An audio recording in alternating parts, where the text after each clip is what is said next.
கர்த்தருடைய பரிசுத்த நாமம் மகிமைப்படுவதாக. உயிர்த்தெழுந்த வல்லமுள்ள இயேசு கிறிஸ்துவின் நாமத்தினால இந்த கால பொழுதில் உங்களை சந்திப்பதை குறித்து நான் மிகுந்த மகிழ்ச்சி அடைகிறேன். தேவஜனங்களே, இந்த நாளிலே கர்த்தர் நமக்கு கொடுத்திருக்கிற இறை வார்த்தையானது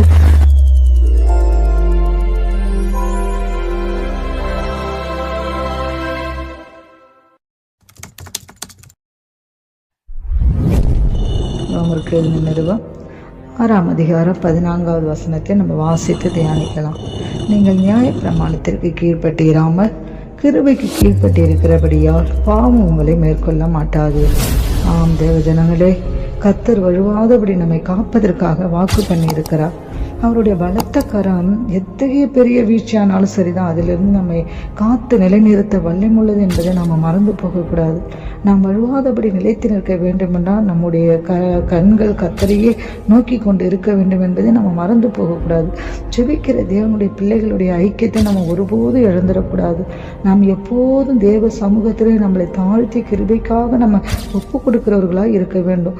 நாம் கிருபைக்கு கீழ்ப்பட்டு இருக்கிறபடினாலே பாவம் நம்மளை மேற்கொள்ள மாட்டாது என்று வேதம் நம்மளை தெளிவாக சொல்லுகிறது. நம்ம உளையான சேற்றிலிருந்து தூக்கி எடுத்த அந்த ஆண்டவர் நம்முடைய பாவங்களான கழுவின நம்முடைய இரட்சகர் நீதியின் வஸ்திரங்களை நமக்கு தரிப்பித்து நம்மளுடைய நீதிபர நம்மை அருமையாய் தமது கிருபையின் சேட்டைக்குள்ளே மறைத்து வைத்துக் கொள்ளுகிறார். அவருடைய கிருபைக்குள்ளே நாம் இருக்கிறதுனால பாவமோ சாபமோ எந்த ஒரு வியாதியோ எதுவுமே நம்மளை மேற்கொள்ள முடியாது. தேவ பிள்ளையே, நீ எந்த நிலைமையுடன் நீ ஆவிக்குரிய பெருமைக்கு மாத்திரம் இடம் கொடுக்காமல் கிருபையிலே உங்களை காத்து கொள்ள வேண்டும். பெருமை உள்ளவர்களுக்கு கர்த்தர் எதிர்த்து நிற்கிறார், மேட்டிமை உள்ளவர்களுக்கும் கர்த்தர் அப்படியா எதிர்த்து நிற்கிறார் என்று நம்ம பார்க்கணும். பார்த்தீங்களா, பெருமை உள்ளவர்களுக்கும் மேட்டிமை உள்ளவர்களுக்கும் கர்த்தர் எதிர்த்து நிற்கிற தேவனாக இருக்கிறார்.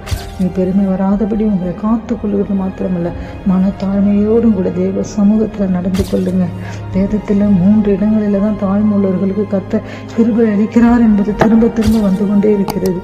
நீதிமொழிகளில் 3ஆம் அதிகாரம், யாக்கோப்பு 4ஆம் அதிகாரம், 1 பேதுரு 5ஆம் அதிகாரத்தில். அப்படியானால் நாம் நம்மை தாழ்த்தி கிருபை பெற்றுக்கொள்ள வேண்டியது எத்தனை அவசியம் தெரியுங்களா? புதிய ஏற்பாட்டில் உள்ள தேவனுடைய பிள்ளைகளாக இருக்கிற நமக்கு கர்த்தர் விசேஷத்தை கிருபையை பாராட்டியும் இருக்கிறார். நிச்சயமாகவே நாம் பழைய ஏற்பாட்டில் உள்ள பக்தர்களைப் போல நியாய பிரமாணத்திற்கு கீழ்ப்பட்டிருக்கிறவர்களாக இராமல் கிறிஸ்துவின் மேல் ஸ்தாபிக்கப்பட்ட கிருபைக்கு கீழ்ப்பட்டிருக்கிறோம்.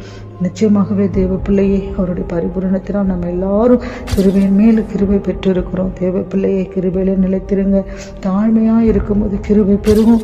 அதிகால வேலை கர்த்தரை தேடும்போது கிருபை பெருகும். அநேகருடைய சூத்திரத்தினால கிருபை பெருகும். அந்த கிருபையை அவர் சகல ஞானத்தோடும் புத்தியோடும் இன்னும் உங்களுக்கு பெருக பண்ணுவாராக. நாம ஜெபிப்போமா? கர்த்தாவே, துதிக்கிறோமப்பா. இந்த கால பொழுதுல கூட அந்த வசனத்தின் நிமித்தமா அந்த கேட்கிற ஒவ்வொரு பிள்ளைகளுடைய வாழ்க்கையை நீங்க ஆசீர்வதிங்கப்பா.